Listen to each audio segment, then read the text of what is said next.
سالهاست عکسایی در اینترنت میچرخه. اسکلت‌های غول‌پیکر، جمجمه‌های بزرگ، استخوان‌هایی که در کنار انسان‌های عادی چند برابر به نظر میرسن. خیلی‌ها میگن اینها در غارهای کلرادو یا اطراف رودخانه کلرادو کشف شده یا در مناطق بومینشین آمریکا پیدا شدن و بعد سریع نتیجه میگیرن که غول‌ها در اون منطقه واقعی بودن و تاریخ اونا رو پنهون کرده. اما سوال اصلی اینه: کدوم بخشش واقعیه و کدوم بخشش افسانه سازی اینترنتیه؟ این ویدیو نه برای ترسوندن الکی مخاطبه، نه برای داستان سرایی ساخته شده، بلکه برای گفتن حقیقت به شما تهیه شده.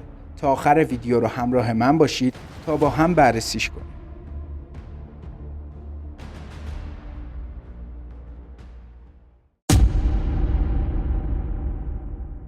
سلام دوستان، به چنل خودتون خوش اومدید. من امیرم، اینجا کانال اقماس. شاید غولای باستانی وجود داشتن، ولی این ویدیو در مورد اسکلت‌های غول‌پیکریه که داخل کلرادو میگن کشف شده و این ویدیو هم به درخواست یکی از عزیزای کانال تهیه شده و بررسی شده. منم سعی کردم که از منابع معتبر این ویدیو رو تهیه کنم. وضعیت یوتیوب فارسی دوستان یه خورده به هم ریخته است. لطفی که شما در حق کانال خودتون میتونید بکنید اینه که اول ویدیو رو لایک کنید، بعد یه کامنت انگلیسی برام بذارید و ویدیو رو به دوستاتون پیشنهاد بدید. یه خورده این وضعیتی که پیش اومده، این زحمت 11 ماهی که بی‌منت بوده واقعا و وظیفه‌ام بوده براتون ویدیو تهیه کنم، هدر نره.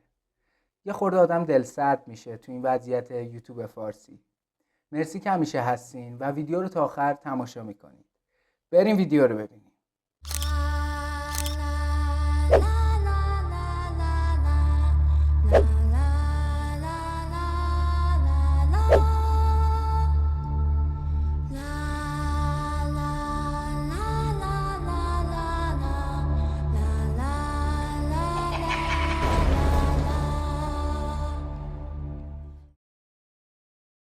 چطوری داستان غول‌های کلرادو شکل گرفت؟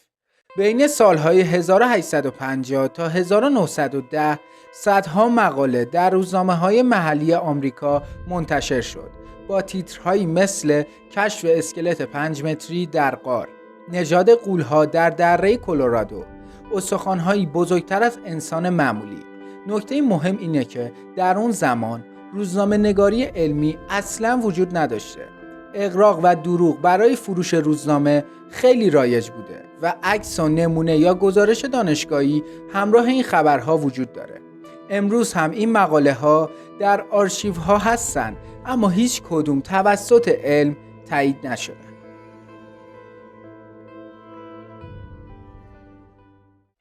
چه چیزی در غارها و رودخانه کلرادو وجود داشت؟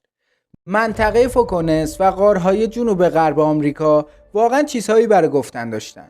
باستانشناسان واقعا چیزهای باستانی کشف کردن در اونجا، مثل اسکلت‌های بومیان باستانی انسسکو پبلنس که با قد 180 تا 2.15 سانتی متر پیدا شد که برای اون زمان یعنی قرن 19 بلند محسوب میشد. جمجمه‌های کشیده به خاطر تغییر شکل عمدی جمجمه در کودکی با بستن سر اتفاق افتاده بود. اینها باعث سوء تفاهم‌هایی شد برای مردم قرن 19. اونا دروغ‌های روزنامه‌ها رو باور کرده بودن و جمجمه کشیده رو غیر انسانی تلقی می‌کردن. اما غولی در کار نبود. فقط اسکلت‌های انسان‌هایی بود با فرهنگ متفاوت و قد بلند که مردم فکر می‌کردن چون تمام اسکلت‌ها با قد 180 تا 2.15 سانتی متر کشف شده با تاریخ نژاد غول‌ها مواجه شدن. آیا موزه اسمیتسونین چیزی رو پنهان کرده درباره غول‌ها؟ یکی از معروف‌ترین ادعاها اینه که موزه اسمیتسونین اسکلت‌های غول‌پیکر رو نابود کرده، ولی هیچ سند رسمی یا دادگاه واقعی و گزارش علمی برای این ادعا وجود نداره.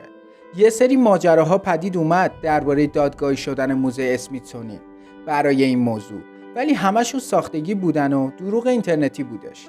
اسمیتسونین بزرگترین آرشیو استخوان‌های انسانی جهان رو داره و همه پژوهش‌هاش عمومی هستند.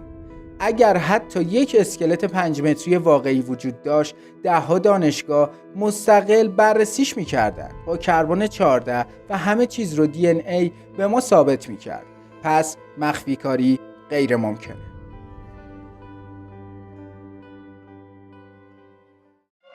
چرا مردم هنوز باورش میکنن؟ مربوط به دلایل روانشناختی و اجتماعی داره.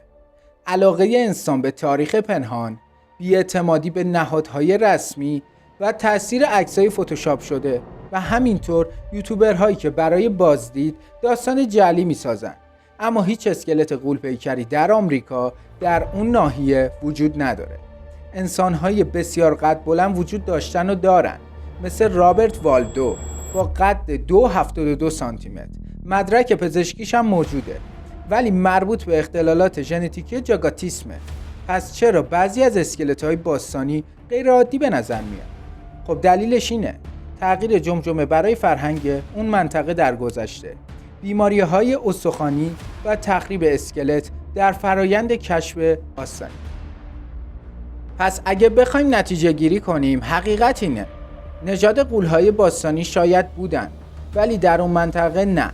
اسکلت‌های 3 یا 4 یا 5 متری کشف نشدن. اصلاً امکان پنهانکاری هم برای اون موزه وجود نداشته. اما سوء برداشت تاریخی وجود داشته. دروغ رسانه‌ای قرن 19 وجود داشته. فریب اینترنتی قرن 20 همیشه وجود داره و شاید راز واقعی این داستان نه در استخوان‌ها بلکه در ذهن انسان‌ها وجود داره.